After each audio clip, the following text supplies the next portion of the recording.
In this video, we're going to talk about the Alexis Murphy case. It's been solved. Somebody's been arrested for it. Also, this case is a link to another case, Samantha Clarke.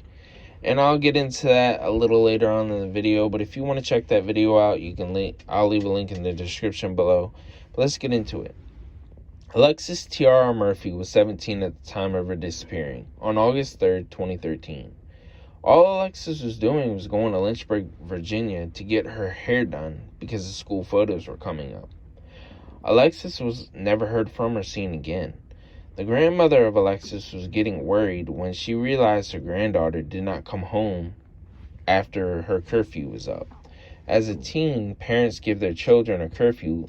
Alexis had one also. That was supposed to be at midnight, but she never came. That's when Alexis' family reported her missing. Friends, family, and the police went out looking for her.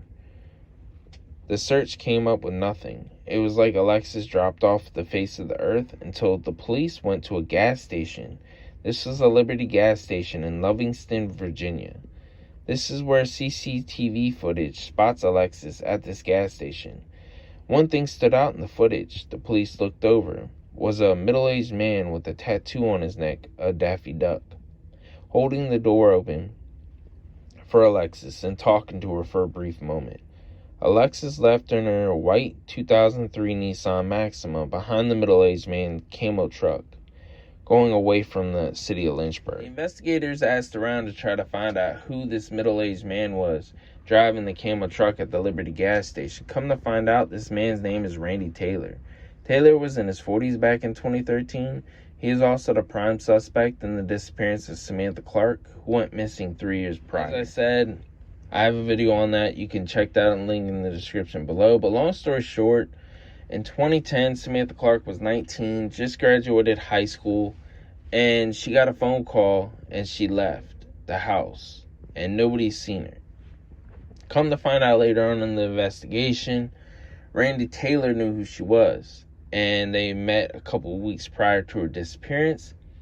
And come to find out, Randy Taylor was the last one to see Samantha Clarke alive and hear from her. So they spotted on him. They're like, yeah, this most likely is our guy. But they haven't had any concrete evidence, unlike in this Alexis Murphy case, to really convict him on anything. But as of 2021, just last year, they had found new evidence, and they have new forensic technology and advancements in all this that they've been able to reclassify Samantha Clarke's case from a missing person to an abduction murder case. So hopefully they can find out who did this. Hopefully real soon they can solve this case and be able to put it all to rest, because this is a really sad case, you know. But they're going to keep everything on the down low. They're going to keep, you know, all the evidence that they have. They're going to keep a lot of that to themselves, so they keep the integrity of the case, which is understandable. But you can check that video out in the link in the description. Let's get back into the Alexis Murphy case. Randy Taylor lives in an old camper near the Liberty gas station, where he was seen on camera holding the door and talking to the missing teen. The police 3 days later found Alexis's white 2003 Nissan Maxima in a Charlottesville movie theater parking lot. By this time in the investigation, the missing Alexis Murphy, the FBI was involved. They went to Randy Taylor's camper and they conducted 2 different searches. The first search that they conducted got him arrested August 11th, 2013, so just days after her disappearance. The second search of his camper came up with even more evidence just to solidify the case against him. But let's get into items that they found in the first and second searches. First search, they found a torn fingernail and a small earring stud. The second one, they found a false eyelash, a hair extension, and also the blue t-shirt that was seen Randy Taylor wearing at the CCTV footage at the gas station. There was dry blood on it. It was found under his couch. And then they tested all this DNA evidence to Alexis Murphy's DNA, and they found a match. And so Randy Taylor went to trial for abducting and killing Alexis Murphy. The Nelson County prosecutor, Anthony Martin, said the defendant thought he was smart and didn't think they would come back. And what he means by this is, it's pretty much that, they found a couple items that could possibly say, oh yeah, we could prove that she was here, but they couldn't prove that he did anything, But, Randy Taylor is like, oh yeah, we don't think they're coming back. So he didn't get rid of the rest of the evidence that pretty much solidified his murder conviction. Randy Taylor was indicted on charges of first-degree murder and abduction with intent to defile. At Taylor's trial, we find out Taylor lied to the police about seeing Murphy.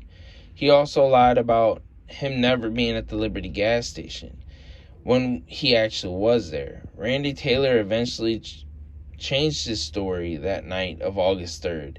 He was buying marijuana in Charlottesville with his friend. Taylor found out the police know Alexis was at his camper from the searches that the FBI conducted. His version of why she was there changed. He said Alexis Murphy was at his home with a black man whose name is Damian Bradley. They were there to sell Randy Taylor weed. That's when Randy mentioned Murphy was alive and well when she left with Bradley. The thing is, Taylor's version is that Damian Bradley, the guy who came to Taylor's home with Alexis Murphy, is that the police found out Bradley had an airtight alibi, so Taylor lied. Also, Murphy's cell records show Murphy at Taylor's camper days after she went missing. Her phone was found smashed and discarded about 70 feet from his camper. On July 23, 2014, Taylor was sentenced day with the charges of first-degree murder and abduction with intent to defile.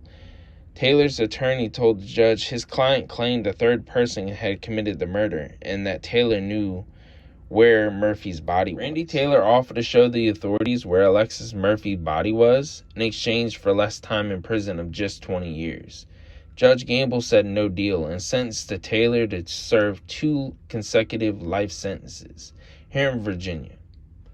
A few months later, after Taylor went to prison from the county jail, a request by him to have the police test another man's, his name is Jesse Matthew. This man killed Hannah Graham in 2014, and in 2009 killed another young college student, Morgan Harrington. Taylor wanted to put blame on Matthew for the Murphy killing. The test results came back in January of 2015. The test came back as no match for Jesse Matthew, so he was innocent in killing Alexis Murphy. But, he killed Hannah Graham and Morgan Harrington. And I'll get into those cases another day. December 3rd, 2020, 7 years after Alexis Murphy went missing, her body was recovered on private property in the county of Livingston, Virginia, off of Route 29. The public didn't know at first at all who it was. They just let us know that they found remains. And then in February of 2021, they finally publicly let it be known that Alexis Murphy was found. And it was thanks to Randy Taylor, as I said not too long in the video, that he tried to give up her remains for a 20-year sentence, but the judge was like, nope, can't do that.